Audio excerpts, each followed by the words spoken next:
नमस्कार दोस्तों, आप सभी का बहुत-बहुत स्वागत है। देखिए, जब से ही ये संसद का सत्र शुरू हुआ है, तब से लीडर ऑफ ऑपोजिशन का बहुत ही ज़्यादा ज़िक्र हो रहा है। तो आखिर इस बार के जो संसद में ऐसा क्या हो गया है कि लीडर ऑफ ऑपोजिशन इतना ज़्यादा मतलब चर्चा में बना हुआ और इससे पहले ऐसा क्या था जो इस कारण से ये जो पद है, जो ऑपोजिशन का जो विपक्ष का नेता है, इसकी इस बार जो बताया जा रहा है कि बहुत मजबूत है, तो इसके पीछे का जो कारण है आज के इस वीडियो में हम यही समझेंगे और क्या रीजन होता है कि विपक्ष का नेता क्यों जरूरी है और इसको क्या क्या सुविधाएं मिलती है और इनका क्या रोल होता है जो संसद में। तो सभी बातों को हम विस्तार से समझेंगे दोस्तों। आप वीडियो में बने रहिए और वीडियो को एक लाइक जरूर कर दीजिए, क्योंकि लाइक करने से ही दोस्तों थोड़ा आप लोग के लाइक को देख के ही मनोबल बढ़ता है और लगता है कि आप लोग हमारी बातों को समझ पा रहे हैं। तो चलिए दोस्तों स्टार्ट करते हैं। तो सबसे पहले दोस्तों हम जानते हैं कि जो लोकसभा के जो ऑपोजिशन का जो विपक्ष का नेता है वो कौन बन सकता है। तो इसके लिए जो प्रावधान है दोस्तों कि मतलब जो संसद की कुल सीट है, मतलब जो 543 सीट है, उसमें से करीब करीब 10% सीट जिस भी पार्टी के आए रहेंगे वो ऑपोजिशन का लीडर बन सकता है। तो इस तरह से ही दोस्तों जो पिछले अभी तक जो नरेंद्र मोदी जी की जो पिछली गवर्नमेंट थी 10 साल की, इसमें एक बार भी ऐसा नहीं हुआ कि कोई भी ऑपोजिशन वो मतलब ये क्राइटेरिया को जो था वो फुलफिल कर पाया हो। यानी 543 सीट का 10% दोस्तों 54 सीट होता है और ना कांग्रेस ना कोई और पार्टी इस तरह के जो जो क्राइटेरिया था जो 10% का वो फुलफिल, क्योंकि पहले बार में जो 2014 में हुआ था उसमें इन लोगों का 44 आया था, फिर 52 आया था 2019 में। लेकिन इस बार जो 99 आया है कांग्रेस की, इस वजह से ही ये पद जो लीडर ऑफ ऑपोजिशन है ये बहुत ही ज़्यादा चर्चा में आ गया है और इसके बहुत ज़्यादा आवश्यकता भी है और इसका बहुत ज़्यादा बेनिफिट भी है। क्योंकि दोस्तों देखिए, इसके जो बेनिफिट है मैं आपको आगे बताता हूँ, लेकिन सबसे पहले ये समझ लीजिए कि जो लोकसभा का जो लीडर ऑफ ऑपोजिशन होता है उसको सबसे पहले तो एक कैबिनेट रैंक के जो मंत्री होते हैं, जो जितने भी कैबिनेट जैसे अभी अभी जो मंत्री बने हैं सब कैबिनेट रैंक के, इस तरह का ही इनका औहदा होता है लीडर ऑफ ऑपोजिशन का। इसमें जो इनके वेतन भत्ते होते हैं, जो इनका रहन सहन होता है, जो इनकी जो भी मतलब जितना प्रोसेस होता है, जैसे कैबिनेट मंत्री एक तरह से रहते हैं उस तरह से ही लीडर ऑफ ऑपोजिशन को भी रखा जाता है। तो ये तो इनका इम्पोर्टेंट होगा। इसके बाद जो इनका इम्पोर्टेंट सबसे ज़्यादा रोल इसमें होता है कि जैसे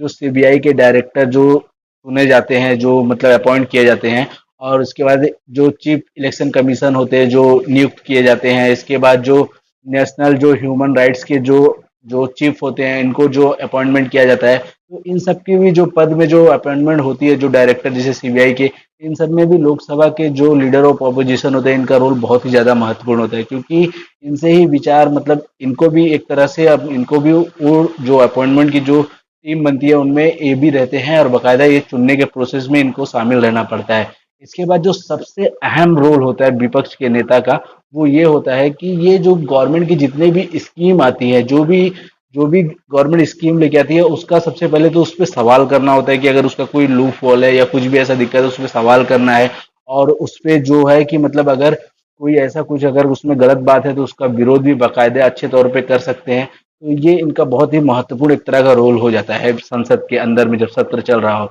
इसके बाद किसी बहुत महत्वपूर्ण मुद्दे पे जो नेशनल लेवल पे चर्चा में हो, जैसे कोई भी मुद्दा हो सकता है, जैसे मणिपुर या फिर जैसे अभी नीट का हुआ था, इस तरह के बहुत सारे मुद्दे जो हमेशा आमतौर पे आते रहते हैं। तो उस तरह के मुद्दों पे जिसको लगे कि संसद में इसकी चर्चा होनी चाहिए, इस पे बहस होना चाहिए, तो इसकी मांग लीडर ऑफ अपोजिशन जो होता है वो कर सकता है और बाकायदा इस पे ये बहस कराई जा सकती है जो कि संसद के अंदर में। और जो सबसे महत्वपूर्ण काम होता है लीडर ऑफ ऑपोजिशन का, वो शैडो पीएम का होता है। शैडो पीएम दोस्तों मतलब एक तरह के, जैसे अभी प्रधानमंत्री नरेंद्र मोदी जी हैं, तो वो अगर इनकी कोई किसी कारण वजह से इनकी सरकार आगे नहीं चल पाती है, तो ऐसे में जो जो सरकार बनाने का जो सबसे पहला अधिकार जाएगा वो लीडर ऑफ ऑपोजिशन के नेता को ही जाएगा और उन्हीं की पूरी जिम्मेदारी होगी कि आने वाले समय में अगर अगर ऐसा कभी सरकार विगठित होती है तो इनको ही ये अधिकार मिलेगा कि ये अपनी सरकार बनाए। तो इस तरह से लीडर ऑफ ऑपोजिशन जो संसद के अंदर में बहुत ही एक महत्वपूर्ण अपना जो अहमियत है वो रखता है। तो दोस्तों ये है जो लीडर ऑफ ऑपोजिशन है, इस तरह के इनके कुछ रोल होते हैं। इसके अलावा भी बहुत सारे होते हैं, लेकिन जो मेन मेन